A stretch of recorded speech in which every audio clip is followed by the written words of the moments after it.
The interview is being conducted for the Veterans History Project for the Library of Congress. The veteran's name is James Mullinax. He was born on May 29, 1971, and served in the Army during Iraq. He achieved the rank of Lieutenant Colonel. We are recording this on November 25th, 2013. I am Heidi Gertsmyer, and I'm conducting the interview. No relation. So can you just tell us a little bit about where you grew up and how you came to Clemson? Okay, I grew up in Fairfield County, a small town called Winsboro, about 30 minutes north of Columbia. Lived there since I was 6 years old, and it was a normal small town in the southern environment. And during high school, I participated in junior ROTC, and I had an instructor there that got me to apply for an Army scholarship, and I won a 3-year scholarship to Clemson through the Army. And so the reason I applied for Clemson is my brother had come here 4 years before me, and I thought it was the best university to go to, so that's where I applied and got the scholarship, and then came here in the fall of 1989. Okay. Did he do ROTC here as well? No, my brother has no interest in ROTC, and we had really no military that had long-term service in our family. Okay. My father had served 4 years around the Vietnam War in the Navy. And other than that, just my instructor in junior ROTC is the one that really gave me the desire to pursue an Army career. Right. So what was ROTC like here? Here at Clemson ROTC, wow, that was it was a great experience. It was a good battalion at the time. Had a lot of good cadre that really cared about training us and giving us what we needed to prepare us for the Army. We had a large battalion similar to today, around probably 140, 50 cadets, and the main instructor that I really remember here was a guy named Captain Eric Schwartz, who's now a retired full bird colonel. But Captain Schwartz at the time had just come out of Desert Storm, had a lot of experience, and came into us and really pushed us in a lot of our training. We do a lot of training out in the forest of Clemson on the weekends, and so he pushed us to teach us how to really do the tactical tasks that we need to learn as a basic Army officer to prepare us for our future Army career. Right. And then I had another instructor that was instrumental and that I've stayed in contact to this day. He was a Major Walt Isaacs. He came on during my senior year and helped prepare us for that transition from being a college student to being an Army officer, and was somebody that I reconnected with a couple times during my career. As I moved around, we tended to hit in some of the same locations, and so he's was that officer at the time that took me under his wing, took me to his family's house for dinner and different things, and so I got to know his young kids and to see his kids grow from when I was here to now. They're mostly all grown and out of college. So speaking of, what was that transition like, going from ROTC into the service? Well, for me, I think for most of us as cadets, we want to be an active duty officer. It's kind of, there's some that decide to go in the Guard or Reserves, but when you want to do that, once that dream comes real, it's really, in a lot of ways, it's fun and it's exciting to start on a career, and it's also knowing that they kind of tell you where to go. So unlike a lot of other college students where you might have to go figure out the job you're going to do in this, I know I was going in the Army. Now all I had to do was figure out where they were going to send me first and what I was going to do. But when I got there, I already had that kind of camaraderie and what was going to happen. And so for me, I graduated Clemson in December, and the way the Army does it, all new lieutenants go to a school in the Army to teach them their job. And so my school was in Fort Bliss, Texas, outside outside of, I don't remember the town now, but in West Texas, far West Texas, in Air Defense Artillery. And so I went in February after I graduated in December. So I had a few months there to kind of process it, spend time with family before I took a long drive to Texas by myself. Oh my gosh. What was that like? What was that school like? It was Air Defense Artillery, so it taught us how to fire Patriot missiles. Okay. So the main missile that was used during Desert Storm, and of course it was just a few years coming out of Desert Storm, so it was still the main system the Army used. Very different for me coming from the southeast to go to the southwest, being in a desert environment. And that thing, we were there for about 7 months. A lot of it was a lot of classroom instruction and a lot of instruction inside the control van, because my job would be to actually hit the missile, to fire a missile, to shoot down another rocket or an airplane.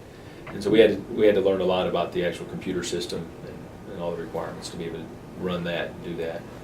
But very rewarding time. One of the interesting things that at most Army schools, especially for officers, we bring in, if it's appropriate, we bring in foreign officers from different countries that are our foreign partners. So I had the chance to help out an officer from Taiwan who was there learning that system too, because the Taiwanese were going to, I think, buy the Patriot missiles and use it. And so to be able to spend time with him, very, very unique that he came over here, and it kind of helped me see how other countries were really a lot poorer than we were. Taiwan was definitely not at the same standards as the U.S. at that time, and this guy was shipped over here and basically had nothing. Right. And he had to buy uniforms, and we had to help him with food. And even one time he asked me to, he knew I cut my own hair, and he asked me to cut his hair. I'd never cut somebody else's hair before in my life, and he asked me to cut his hair. And his hair's a lot different than mine. It's very straight, and so it just didn't even cut like mine. Right. But very interesting that he trusted me. Of course, I probably should have just given him money and told him to go to the barber, but he insisted on me doing it. But yeah, great guy that I got to meet. There was other nationals from some of the Mideast countries and others that I got to interact with. So it was really my first time interacting with officers from other militaries and those from other countries, really. Right. So besides noticing the difference in wealth, did you notice like they were trained differently, or was it very similar, or did they integrate well when they came over? They integrated well. I mean, they normally, they're similar to our country. If we send somebody to a foreign country, they tend to pick the best. So they, of course, they had to speak English, and this Taiwanese officer spoke, pretty good English and understanding, and really had no problems in the course and understanding how to do things. I would probably say the biggest thing is their physical standards are much different than the American military. So, right. He couldn't, and he was a little bit older coming, and so that probably gave him a little bit of advantage. He wasn't a 20-something, he was in his, I think, early 30s. But he had, not the same physical capacity that we had. And so he was a little bit slower, didn't do all the runs and all that. But classroom work and integrating and just being a part of it, all of them were very good. And it just showed me that they're not really that much different. They just have a different culture, and they tend to do things, cook different food, have different traditions and things like that. Right. So is this where you received all your specialized training before you were sent abroad, or what? This was before I went to my first duty assignment in Korea. This was the basic training I received. I did go to one other course on my route to Korea. I went to Fort Benning, Georgia, and attended airborne school, and jumped out of the plane and parachuted out. And that was a pretty exciting time. Probably the only downside of that was it was in August in South Georgia in August. It was not very comfortable. But what I liked about it is it got me back on the East Coast for about 4 weeks to be able to go see family on the weekends before I went off to Korea. So these were your two first assignments? Mm-hmm. So then you went abroad? Then I went to Korea. Okay. I was stationed at Suwon Air Base, which is about an hour south of Seoul. And then we worked at Osan Air Base, an American air base, on the Patriot missiles. And our missiles were on the Osan, and we lived at a different one and drove back and forth. So what was it like over there? Well, Korea, surprisingly, although a lot of people had told me it was going to be like going back to a third world country, was not. In the 90s, or in the 80s after the Olympics went to South Korea, it became a very modern country. Modern, shadowed by rice fields and farms right next to high-rise buildings. So very contrast. Somebody's driving a horse and a buggy, and then the next one's driving cars and everything else. But very populous. I remember when I landed, I got to Korea in September of 1995, And I got off the plane, and the first thing that overwhelmed me was just the smell was just horrendous. I don't know why, but later after talking with people, I realized that in September, late September, they basically spread manure and everything else all over the fields. So I mean, it was just a smell that it didn't last long, but it lasted in like September, October, and then that was kind of fertilizing the fields and getting them ready. But the other thing is we landed at Osan Air Base originally and drove up to Seoul to be in processed. I didn't do my research before I went there, and of course we didn't really have internet back then, so you just can go, well, let me go check how big is Seoul and where am I going and what's happening. And so I see these high-rise buildings, and they're basically apartment buildings, long rectangulars that basically just had a hallway down the middle, and they were probably 10 apartments long. So, they were city block long, and they were probably 10 stories high. And I just saw row after row after row. And I mean, as we're driving to 30, 40 minutes into Seoul, and I asked the bus driver, I said, how big is Seoul? And he goes, 12 million people. And I go, 12 million? I mean, I'd never really been out of South Carolina. I'd been up the East Coast my mom was from Boston, so we had gone up through New York, and I'd kind of been driven through New York as a kid, but never just saw the pure impact of it. But, it was a city the size of, basically New York. That's crazy. And of course now I think it's like 18 million, much larger.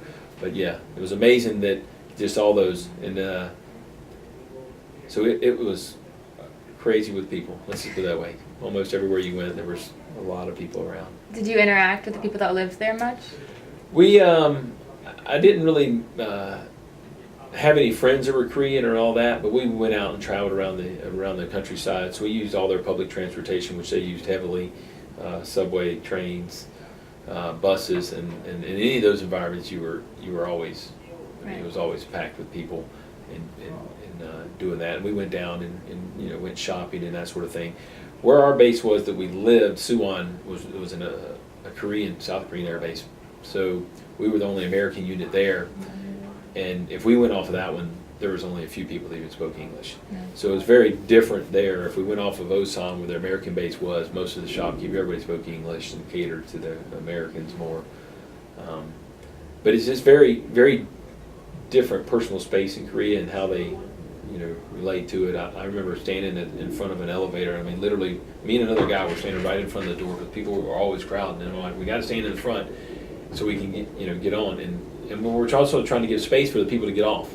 And this elevator opened, and I remember, I don't know how it happened. Everybody came off, and people all went around us, and we were the last two to get on the elevator. And because we left about 2 feet in front of the elevator, which in America would be the right thing to do, or maybe even more. But no, their personal space and what's yours is not yours.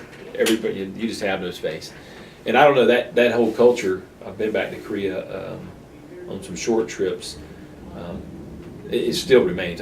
It's a culture thing that they deal with that here in America. Maybe in large cities, they kind of have that feeling. Strange, but yeah. It's much different even for the ones that aren't in the big cities. They just, no personal space there. And a lot of it's because they live in an apartment with mother, father, grandparents, brother, sister. So there could be 8 to 10 people in a 2-bedroom apartment, and then they just almost share sleeping in spaces and doing things. So different.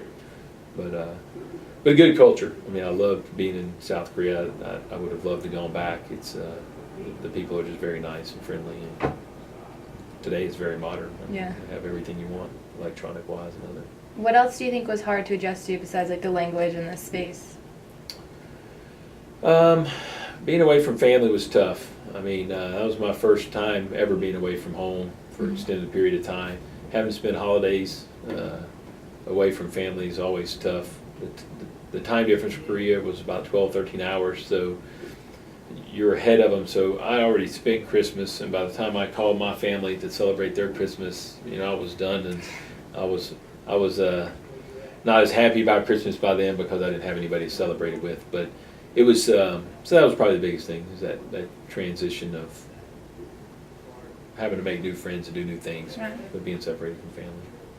So what was the base like over there? Well, we lived on, like I said, a South Korean air base, so we had our small unit of about 500, and we had our barracks, which were actually U.S. Air Force barracks that were built for the Air Force to use if there ever was a war, to be there.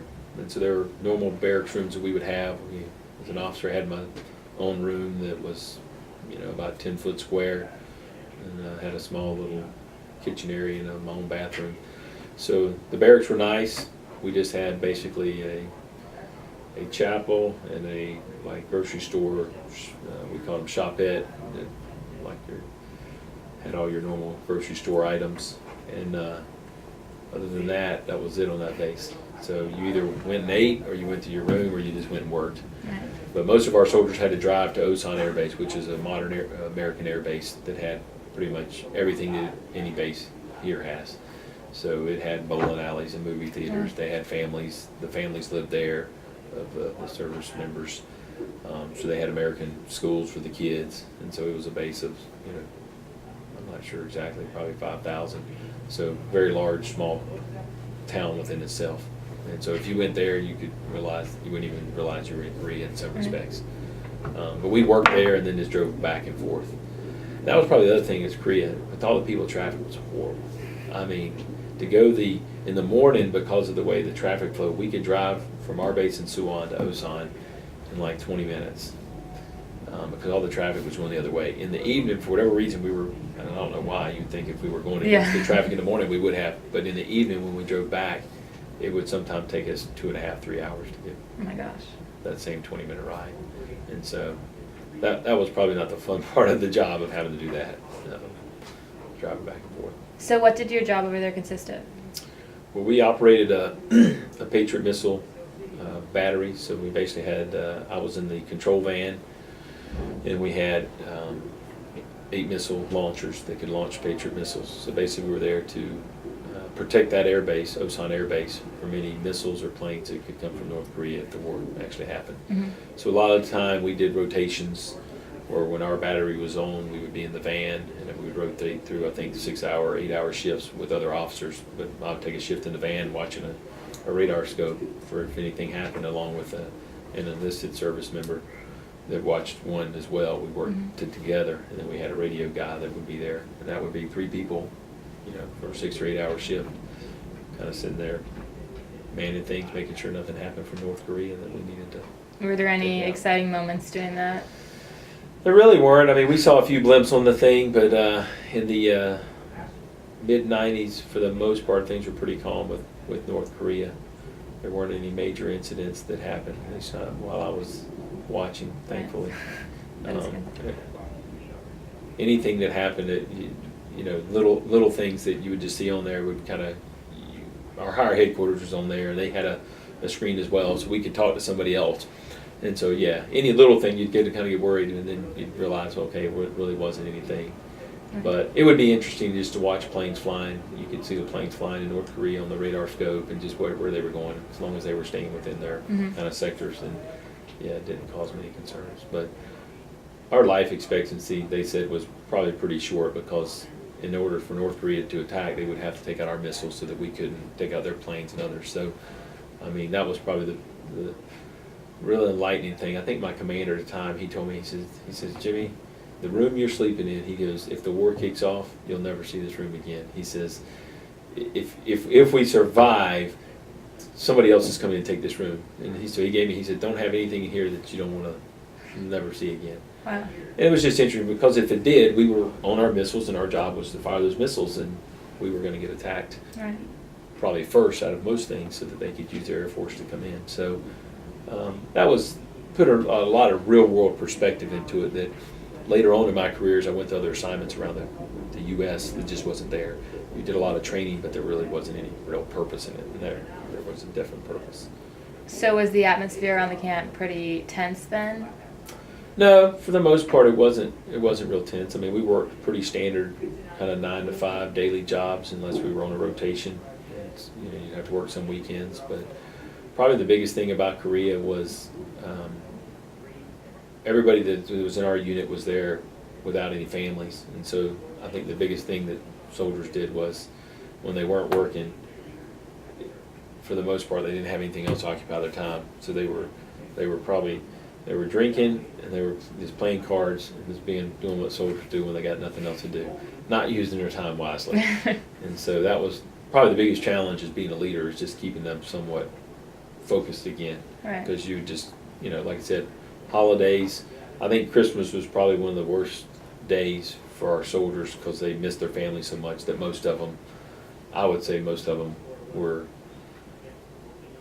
they were drunker on Christmas than any other day, in Christmas Eve. It was amazing, but yeah, we didn't have to work. The year I was there, we didn't have to be on duty that night. And yes, most of the soldiers were, and that was the biggest problem we had. Soldiers getting in trouble, just going downtown, on base, just drinking and doing things. Gotcha. Because they're bored and away from their families. I can imagine. So you were there for 7 months, you said? I was actually there for 15 months. 15. It's normally a 12-month tour, but I stayed on for 3 months because after I did the platoon leader time in the van, I went and became the battery XO and was the second in command of the battery of about 100 folks that ran the control van, the launchers, all the maintenance and support staff. Okay. So I just did that. It's a job that's needed as an officer to progress, and so I stayed on 3 more months to do that.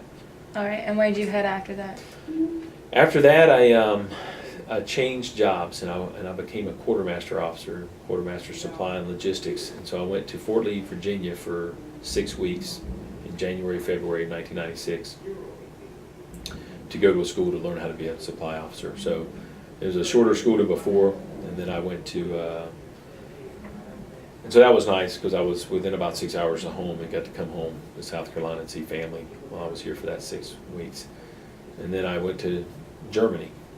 And I was stationed in another small post. I don't know how I get this small place called Dexheim, Germany. It was right along the Rhine River south of Frankfurt in wine country. So there was vineyards all around. It's another little small post that only had about 300 soldiers there probably. But this time I lived off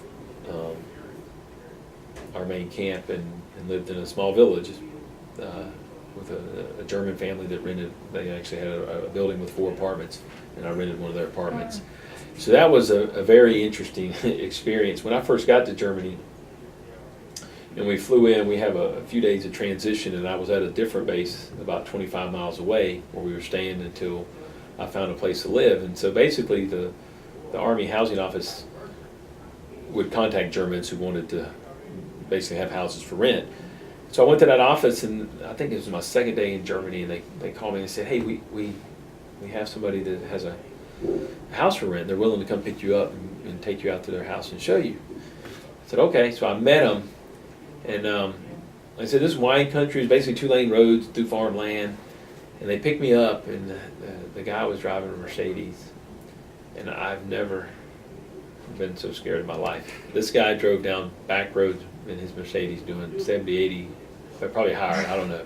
Just passing cars and going. I mean, obviously he knew the roads, but it's just, there was a different culture from Korea. That this culture, boy, they like to drive fast. They, that whole mentality, open farmland, ability to be able to drive fast and do things. But yeah, when he hit the gas, I mean, my head would hit the thing and he'd pass a car and go flying. But a great experience. I mean, if I could go back to Germany today, I would. Their culture and their atmosphere around family and the family unit is what America used to have, and it's kind of broken down. But in this small little village I lived in, it's basically just in a little bowl through the farmland, and basically up the hills around it and everywhere else for 10 miles was just all farmland and vineyards to grow grapes for wine. But in this little village, they basically had everything that you basically needed. I mean, they had a little small meat store, bread store, vegetables. Some of them do that, but their culture was for the most part, here's the grandparents, and then when they got married, the parents just built onto the house or lived in a different part, and then, so that you would have 3 generations all in one little compound. But unlike Korea, where they all lived in the same house, they were just in the same compound. And the center had all the vehicles and the tractors and the farm, but their houses maybe be connected, but just around. Mm.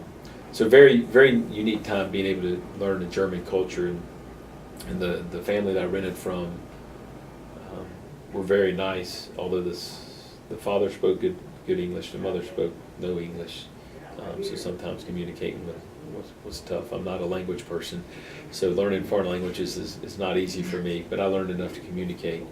But we developed a great relationship, and they actually came to America to visit one time and actually met my family. I wasn't here.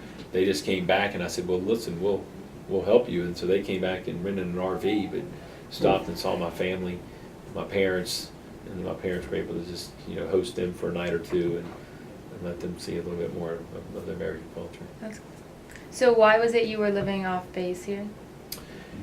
At that time, officers didn't have to live. We didn't have, unless you were married, they didn't have housing on the base for single officers. So we had to go find. So all of my friends that were there, we all lived in, nobody else lived in my town. I don't know why, but they did. But there was, around the base, probably within 10 miles, there was probably 8 or 9 of these little villages. Okay. And so basically you just went to a different village and found a place to live. Was it strange interacting with the natives a lot more than you may have in Korea? No, the German culture is so much similar to, somewhat American culture and their families and how their families interacted. I mean, we did everything in Germany and traveled around. That was probably why I'd love to go back. I mean, not just the Germans, but going down to Switzerland and Austria and France is probably not they're not my favorite people, but especially not in Paris, but the French countryside are great. Belgium, Holland, I mean, you could go to so many countries within just a day's drive. And it was great to get to see their other cultures. I mean, my mother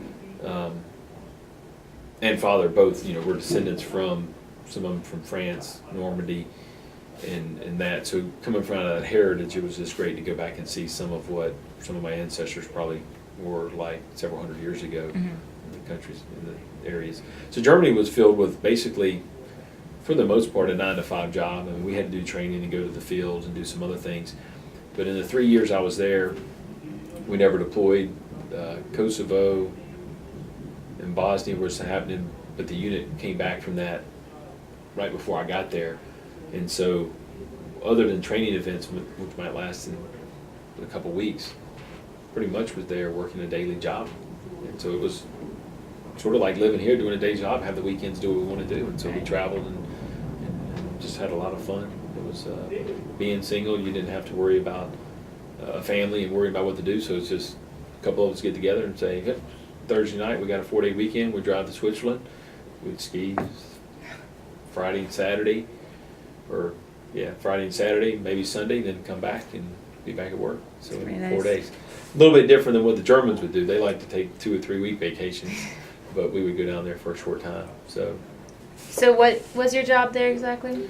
I was a logistics officer, basically quartermaster supply and logistics, but I worked in the battalion headquarters, so I didn't interact with soldiers as much. I basically handled a lot of paperwork and the requests that would come in, and how to task that out to our subordinate units. Right. So a lot of time on the phone and just paperwork type stuff, and working in our battalion headquarters. I actually held 4 jobs while I was there in 3 years, which is kind of a lot, but I also was our battalion supply officer, which is S4, and battalion operations officer, called S3. So overall, the job part wasn't as rewarding as Korea, where I'm down with soldiers and interacting with them. But I kind of knew that and made the best of that job, and it was good opportunities. And where from there did you go? From Germany, I went back to Fort Lee, Virginia, to the home of the quartermaster. As a captain, I made the rank of captain a year before I left Germany. And so once you made captain, then you needed to go to the next professional development course, what's called the captain's career course. So I went there to kind of learn how to be a captain and beyond. And that was a 6-7 month course with a couple other courses behind it. So I ended up being at Fort Lee for about 10 months. And in that time I also got married and stuff while I was back at Fort Lee. So it was a busy kind of year, but all in school, right. But close to home. And I left there in February of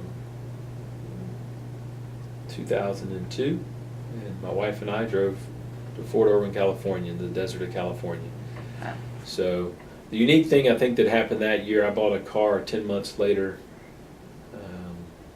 11 months later, we drove it into Fort Irwin, California, and we had 32,000 miles in the car in 11 months.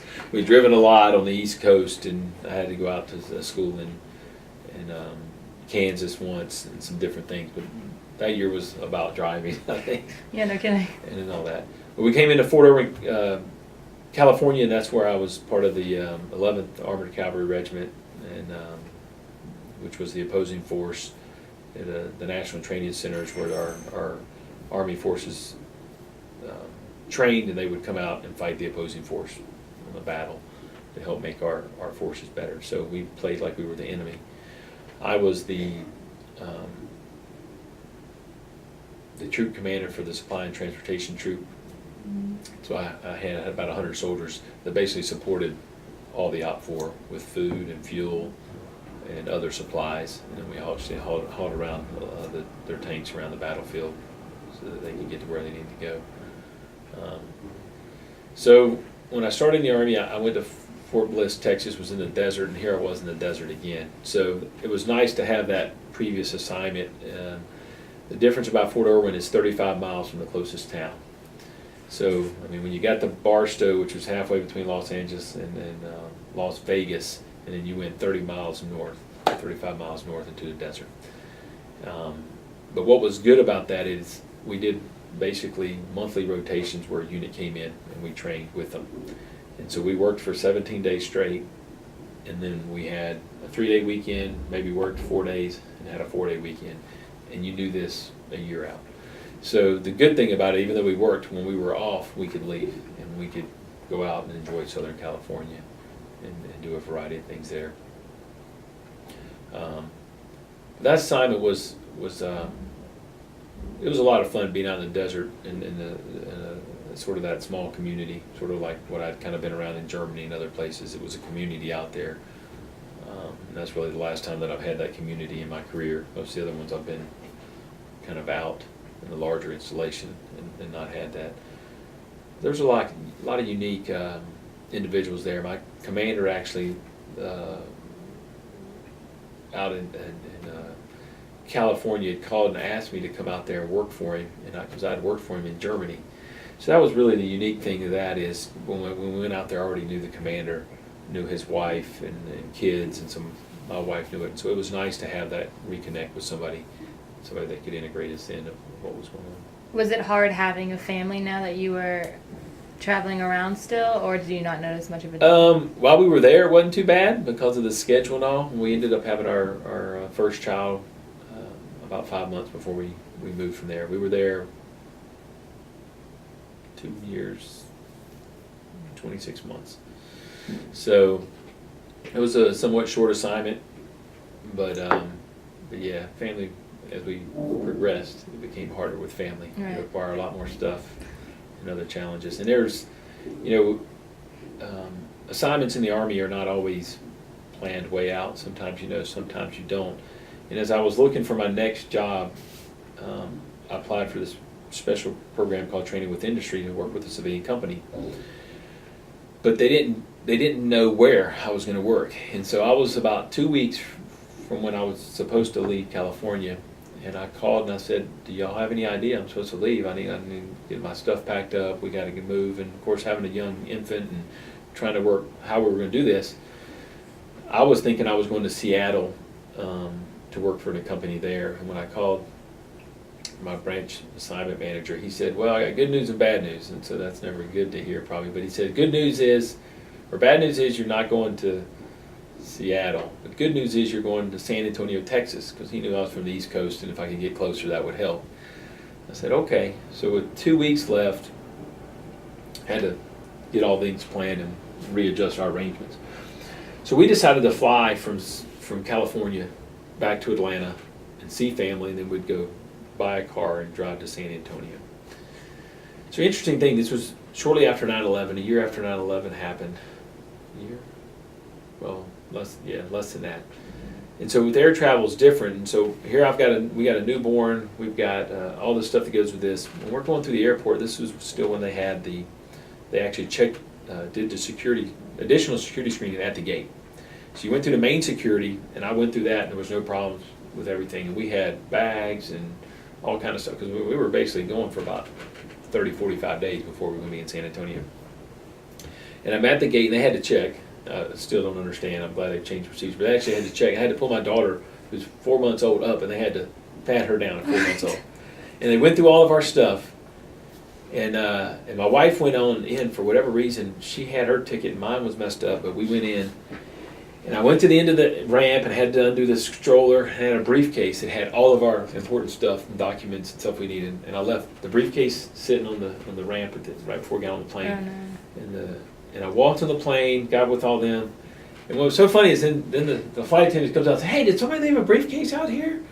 You know, you'd think that in all the scare of bombs, they would have thought about that, but no. Not carried on. They didn't even care. They just like, well, it's here, made it through security, it must be good, which is probably good. We've checked twice. But yeah, that was one of those Army moves that you don't really like, because if that would have gotten lost, it probably would have been very painful for all of us.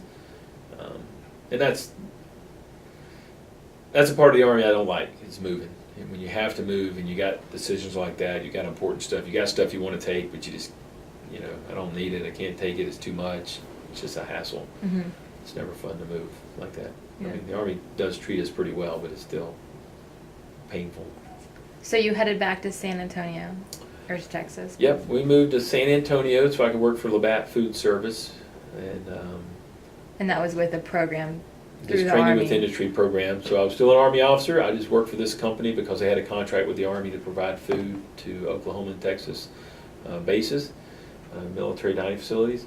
And so I wore whatever they wore, suit and tie to work, and did whatever they wanted me to do. And so it was a great experience. It was a small company, and got to learn a good bit about commercial side of logistics and small business. The Army is so big that sometimes we lose a lot of efficiencies, but being able to see how you could want to do something in the warehouse that make a change, and it might cost, you know, $500,000 for some new equipment that could help process the stuff through the warehouse, and a decision could be made in like 2 days. Whereas in the Army, that would have probably taken half a year and a lot of paperwork and all this, but it's just, they wanted to know business principles of what's the return on investment, and if it was acceptable, then they would pay for it and move on. So it was a nice change of pace. Definitely a change of pace. Good family time in San Antonio. We had some really good friends there that we had got to know in California. And actually, when we moved to San Antonio, our friends were renting a house, and they were like, "Oh, we're buying a house, and it should be done when y'all move." So, I mean, you have to realize we found out 2 weeks before we moved to San Antonio. So we had 2 weeks. We called them because they were there and said, "Hey, do y'all know any places where we can rent?" And they said, "Well, our house is going to be for rent. We just got to close on." So we get to San Antonio after about 30 days of traveling, and we get there, and they're like, "Our house isn't done yet." And I'm like, "Well, what are we going to do?" Because they were still in there in the rental house. And they're like, "Well, we'll just move some of our stuff out. Do y'all mind? We just all live together." So for 2 weeks, we moved all of our stuff in this house, and half of their stuff was there. And Oh so my two gosh. families with 3 kids lived in a house. But basically, there was tunnels through the living room with boxes stacked almost to the ceiling for 2 weeks until their house was finished and they could move. It must have felt so spacious after that. Yeah, well, it was a pretty big house. It was larger than probably what I would have gotten, but it was great. And the friends that you know, those friends are friends we still stay in contact with, and close friends. So that's some of the bonds you build through things like that make lifelong friends. Mm-hmm. But yeah, that year was great, and went by probably way too fast, and it was fun not wearing a uniform for a year. And then as part of that whole training with industry assignment, you get assigned what's called a utilization tour. It's a mandated tour that you have to go to for 2 years. So I had the opportunity to go back to Fort Lee, Virginia, again, the home of the quartermaster, and work in their food service department in school. And so that was probably the only good thing about taking that assignment. Once I knew I was going to San Antonio, I knew that my next assignment would be San Antonio. So I knew a year out that my next time would be Fort Lee. So I knew a year out I was going back to Fort Lee for at least 2 years. So you could plan ahead. So yeah, that was very, very good knowing that. Very good for my wife to know that. And so I worked on contracts in the food service school of picking these same type contractors to provide food for military bases all over the country. And so went around with a team to different warehouses, and they would pitch their warehouse to us, and we would decide if they were the right company or another company to provide food. And then I also taught in the Quartermaster School. I helped teach the food portion about how food works to Army officers. So that was a good time. I thought it was going to last 2 years, but the Army changed that, and about a year and a half into that, I got selected basically to take an assignment to Iraq. So that was my first deployment in 2006 is when I deployed to Iraq, but I got selected to go be an advisor to an Iraqi officer. So I went out in November of 2005 to Fort Carson, Colorado with, there were several hundred of us that trained together, but on my team there was about 15 of us that came from all over the country that came together and trained for about 30-45 days before we went to Iraq, deployed. And we were all an advising team to a 3-star general's headquarters of the Iraqi Army. So it was kind of their senior Army headquarters that was right across the street from the Army headquarters that was there at the time, so that they could help. This Army headquarters could help teach the Iraqi headquarters how they should kind of do stuff as they rebuilt their Army. Okay. So I advised an Iraqi 1-star general, Brigadier General Ahmad was his name. He was a former Iraqi Air Force officer. He was actually an ace pilot. He'd shot down 7 aircraft in the Iraq-Iran war that it had many years before. Much older by the time I saw him. He was in his 50s, had lost some of that young youth he had when he was a fighter pilot and doing all that. But basically, when we invaded Iraq in 2003, since he was in Saddam's army, he basically had to just leave, went home. Really couldn't find a job until around 2005 when we started bringing back in former military officers. And so he was one of those that was able to come back in, even though he was in the Air Force under Saddam. They brought him into their Army side, and he became a general in their Army. And basically he was their garrison commander, and basically he ran their base, did all the base operations. So sort of like a mayor of a small town. And so that's what I was advising him on. Although I didn't have any skills in that aspect, as an Army officer, I had kind of skills of how an Army structure works and how they're help build them.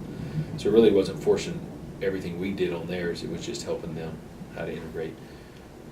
Very, very rewarding year. I mean, here again, I get to go see a whole other culture, but in this aspect, different from even Korea or Germany. I mean, I had intimate knowledge and was with him daily. He went home on his weekends, but other than that, I spent most of the mornings with him. They would take a kind of a break in the afternoon for naps and other stuff, and then come back at about 8 o'clock at night, and we'd sit till about 11 and just talking. And sometimes it's just talking about life in general and their culture and what happens. Mm-hmm. So it's really understanding the Arab culture, the Iraqis, and what happened from the whole war, and of course learning about him and being a fighter pilot and a lot of other things. Right. So it was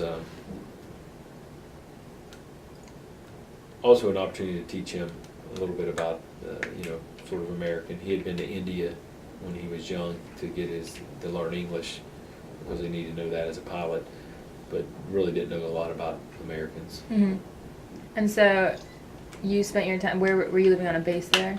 I was living at Camp Victory, which was outside the airport, Baghdad's International Airport, and right across from the American headquarters. Large. It was Camp Victory was one of the 4 or 5 camps around the airport. So that's where one of the main concentration of American forces were. There were probably 60,000 soldiers there or something. I mean, so it must have been pretty different from what the other bases you've been to. Yeah, I mean, it was still in, we worked in a palace, one of Saddam's old palaces. The main American headquarters was in his main palace. We were in kind of auxiliary, we still call it a palace, but it was auxiliary buildings that were used for other dignitaries and things. And so, very different just being around in that environment. Of course, it was a very, you were closed. We couldn't leave the base unless there was some reason, and then you were in a convoy and traveling with multiple vehicles and stuff. We did have a unique opportunity because working with the Iraqis, we were still inside the first layer of security for the Baghdad airport, but the entrance onto our base in our camp had another security, but we would kind of leave and go out past that initial security to meet other Iraqis, because the general I was advising would need to meet with somebody, and we would go out there and pick them up in our vehicles and bring them in through security to get them in. Right. Or sometimes the Iraqi officers coming in would have problems. They all traveled, all the Iraqis came to this base every day, but they all traveled in civilian clothes, looked like normal Iraqis on the street in their cars. And so there was a lot of confusion sometimes when you try to bring them on the American side of the base, where they look like just a general Iraqi and all that. But interacted with a variety of the Iraqi soldiers. The general I advised basically had a small trailer. Then he had his bed right behind his office, right behind his desk. So he basically had his bed here, his desk. He had another desk for somebody else over there, and there's some storage. But that was it. He lived there. So when we were talking, sometimes I'd go and have to see him, and I'd wake him up, and he'd be just coming out of bed or whatever. But what was interesting that I think, and I don't know if we kind of did that as a military, but their culture was obsessed with television. I can probably only remember 2 or 3 times, and we sat together, like I said, almost every night, except weekends, that he did not have the TV on. Really? And now, some nights he was watching American shows with Arabic subtitles. Pure American shows. A lot of times he was watching Al Jazeera TV, just news, like our Fox News, just streaming. And then a lot of times we were watching the Quran being read. There would just be a channel that read the Quran 24 hours a day. So that was kind of his main 3 channels, and watching and interacting with him. The other thing, he smoked all the time. That was the only thing that I had to bear and suffer through, was him smoking all the time while we were around. So that was a little bit different. So interacting with the people there, it must have been pretty strange, the culture difference, I can imagine. Yeah, they're just different. Right. You had to get used, even with their officers. Now, I didn't leave the base, but like one time by vehicle. So I didn't interact, never saw his family, anybody else. I saw a lot of Iraqi officers, but their culture and how they greet, they're, again, much less personal space. They're real close. The men, they'll grab your arm, they'll grab your hand as they're talking to you. I remember once I was talking with it was a captain in the Iraqi army, and we'd come up and I shook his hand, and he just grabbed both my hands. We're sitting here, and he's holding both hands. We're sitting right across from each other, and we had an interpreter because this captain couldn't speak English. And we were standing there, and you don't want to offend him, so he's just holding my hand. I'm just sitting there, and the interpreter, he just starts just going off in Arabic to the captain, and he grabbed our hands and he threw them down. And then once he got done berating him, he goes, I told him that, Americans don't stand around and hold hands, and that he wasn't being respectful of us, which, like I said, I didn't mind. I'm going to do that. And Right. A lot of times the generals, some of the other generals were like this. One of them in particular, one of our colonels, we had left it, like I said, their building was here, and about probably 500 yards away was the main American headquarters. And I remember one of our colonels was walking with a different general one day, and I was just following him, going over to the main building. And this general loved he loved the holding hands. So he was holding the colonel's hands. They're just walking, like through the parking lot, through the area. He's holding his hands. They get to a turnstile, because it's the American security to the headquarters there, and they have to walk through a turnstile. So he lets go of his hand, walks through. As soon as they get through the other, he grabs his hand again, and they're walking. But it was very common for them to hold hands or hold your arm as you're walking and doing stuff. So you just had to get used to it. There were some Americans that would get offended by it, but being an advisor, that's some of what they taught us, is just kind of go with what their culture Right. has. I drank a lot of hot tea, and I've never drank I'm from the South. Iced tea is the only way. But I drank a lot of hot tea, and then also he liked to drink coffee. So I don't know if he liked it a whole lot before I got there, but once I brought some coffee in, then he's like, hey, yeah, can you bring coffee? So we got to introduce some new things in both ways. One of the guys I met, it was another former Air Force general, but he did not come back in the military. He just became a contractor and selling stuff in Baghdad. But we needed some stuff, and I found out about his name and found out that he knew General Ahmad, who I was advising, and they were in the same unit together when they were in the Iraqi Army, but hadn't seen each other since the Army had disbanded, and so they came back together and rekindled their friendship. So, but it was nice to see him and some other friends of General Ahmad's that were out a lot more and coming in had a different perspective than just General Ahmad of being in the Army and what was going on in Iraq at that time. And so you did advising there. How long was that for? I did that for a year, and unfortunately at the end of that year, right before we were getting ready to leave, they were having a going away party for our team as we were getting ready to come back to the U.S. in December of 2006. And General Ahmad had gone home for the weekend and was planning to come back. And we found out about 5 days later, he didn't make it back for our farewell. He had gotten captured as he left his little village part of Baghdad. And I found out actually when I landed in Colorado, like I said, 4 or 5 days later, that he had been captured and killed. So it was pretty sad, but brought home the effects of the war. Right. I mean, we had other officers in the headquarters there that either just disappeared, nobody knew, or they had gotten killed. But to pour a lot of energy into somebody and talking with them daily and learning a lot about their family. I mean, his son was in the Army, younger officer there, and worked around us, and I knew him. And so to see his son, know that his son was going to be affected by this. And I ended up going back to Iraq on my next tour, and I saw his son, and he just wasn't the same. I mean, obviously his father's death had a great impact on his life. So it was just sad to see some of the personal aspects of the war on the Iraqi Army, that they were trying to do good things. Right. So I came back to Fort Lee, Virginia, and originally I thought it was a 2-year assignment. While I was in Iraq, I worked an assignment to kind of move to a different assignment on Fort Lee, to the 49th Petroleum Group, who basically ran pipelines to pump petroleum into different places. So at the start of the Iraq War, they had a petroleum pipeline they pushed up into Iraq to provide fuel up to forces that were moving in. So I had the opportunity to go over there. It would be career enhancing, and I went over there and I worked for another year or so in the 240th Quartermaster Battalion as a battalion XO. And it was a great experience doing stuff just right there around Fort Lee, and a little bit different job than the food, to come in and do fuel and do that. We worked with some great folks there, and my battalion commander liked me so well that after he left battalion command, he went up to our higher headquarters and to the brigade deputy, and so he chose me to go with him to Iraq a second time in 2009. And this time he stayed in Kuwait, actually, and managed fuel for both Kuwait and Iraq.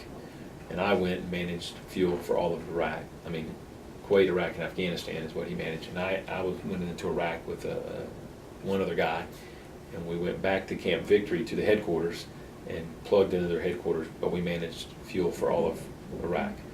So at the time in 2009, they were bringing in about 120 trucks a day from Jordan, Turkey, and Kuwait into Iraq to bring fuel to the American forces. And they had huge fuel farms that were set up to take the fuel from the trucks, put it into flexible bags that would hold the fuel, and then they could dispense out of that to American forces. So a great opportunity to see some interesting aspects and how they kind of opened up the door to bring in fuel from Jordan while we were there, but just to be able to see how the other countries supported this whole effort, right, and what happened. And then also we interacted with the drivers that brought the fuel in, and realized there's still some poor people in the world that, yeah, they would leave their families for weeks or months at a time to be able to bring in one truckload of fuel that would provide them, like I said, their income for an entire month or more on that one load of fuel. So they would drive, from Jordan into Baghdad was like a 2-day trip. I mean, just because you didn't have really, if they were paved roads, they weren't good, but all the convoys had to be secured so they couldn't get attacked and a lot of other things. So it was interesting seeing that, but seeing a different side. That tour was short, only 4 months, January to May, because I needed a school before I could get promoted to lieutenant colonel. And so before I got in that assignment, my boss had agreed to let me leave early. It was normally a year-long tour, but he let me leave early so that I could move down to Montgomery, Alabama, Maxwell Air Force Base to go to this Command and General Staff College with the Air Force.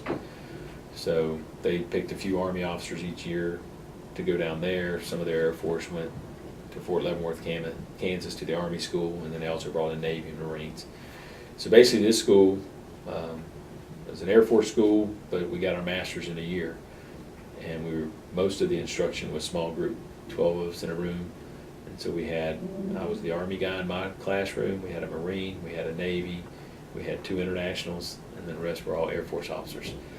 And so we basically studied or talked for half a day and then went and studied and wrote papers and all that. But it gave another good interaction there again with 2 other international students, and this time we had one from Denmark. She was a pilot for Denmark. It was very, another unique experience of seeing officers from a totally different country. And then just being around Air Force officers, they have a whole different culture than the Army. And there's a very pilot-centric, where the Army is very infantry-centric and ground. So it was a lot of fun to interact with the different services and different folks in that environment. And is this where you ended your tour, or how'd you get back here? Well, I had one more assignment before I came back to Clemson. After I left there, I went to Fort Knox, Kentucky. The Army's personnel command, it's called Human Resources Command, was in Alexandria, Virginia. In the year 2010, it moved to Fort Knox. So it was a headquarters of about 3,500 people. They moved it all out there. And I came in as they moved, as a new person. And I ran a section that basically tracked all the units in the Army and when they were going to deploy next. So that I tracked all that information so I could tell all the, basically had all of our assignment managers, which reached out to every soldier, officer in the Army and told them where they were going to go next. And so I basically gathered all this information and gave it out to all these assignment managers so they would know which unit was the priority to then give people to. Right. And so I did that for 2 years. That was different because we were kind of standing up a new organization. Good group of people. We worked there. Kentucky was a great place to live and get involved in, but still wasn't around soldiers. It was just still, kind of a desk job, working 9 to 5, Right. doing the basic stuff. But basically was there for 2 years. And then you came back to Clemson after that? And then I had the distinct honor of being selected as a professor of military leadership. And Clemson was my first choice. I'd put down a few other universities, but I'm hoping because I was an alumni that they decided to send me to Clemson. But yeah, they sent me to Clemson, and I got here in the June of 2012. And so I've been here for a year and a half. And you're leading student ROTC? I am leading the Army ROTC. It's called the Fighting Tiger Battalion, and basically I am the lead a team of cadre that help coach, teach, and mentor the cadets as they run a battalion. They simulate just like an Army battalion. The seniors are the leaders, and the underclassmen are in the battalion. And the seniors plan all the training. We just provide guidance to them so that they can train the underclassmen. And we basically teach them how to be future officers that they're going to be. Does it seem like much has changed since you went through the ROTC program here? The program itself and the basic stuff we're teaching hasn't really changed. I would say that the guy that held my position when I was here in school, I didn't interact with him hardly at all. And today, the culture of the Army shifted that my role is to interact a lot more. So as far as I know, that guy never taught me when I was here. I mean, I never taught him, but I teach our seniors in their class each week, and then I'm talking with them constantly and do a lot more interaction with all of the students than that's happened. So I think that's the biggest thing.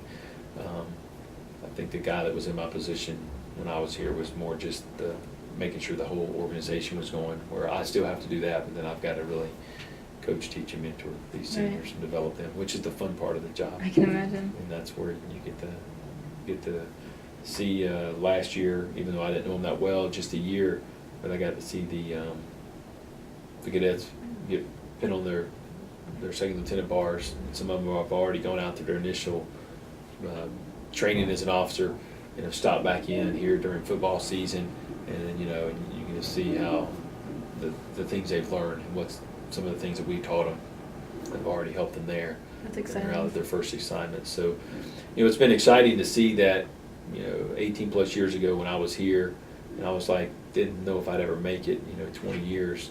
Well, now I'm coming back and I can actually push this next generation out and say, hey, you're going to make it, and here's what you can do. I didn't think I would either, but I could. Now the campus, coming back to Clemson, the campus has changed a good bit. I've been back, a few times throughout the years in between my assignments, but we're still in the same offices here for Army ROTC. They've rearranged them and done some different things, but the campus has changed a good bit. A lot of different buildings, a lot more focus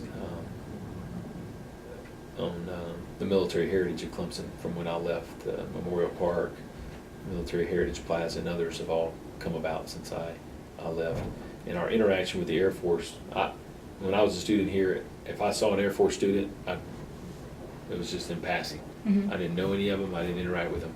But today we do a lot more together with our Air Force counterparts and some of our training and awards and other events. So that's good that the military heritage here at Clemson is coming back right around. That's exciting then. Well, thank you so much for your service and for letting me do this interview. All right. Appreciate Thank it. you.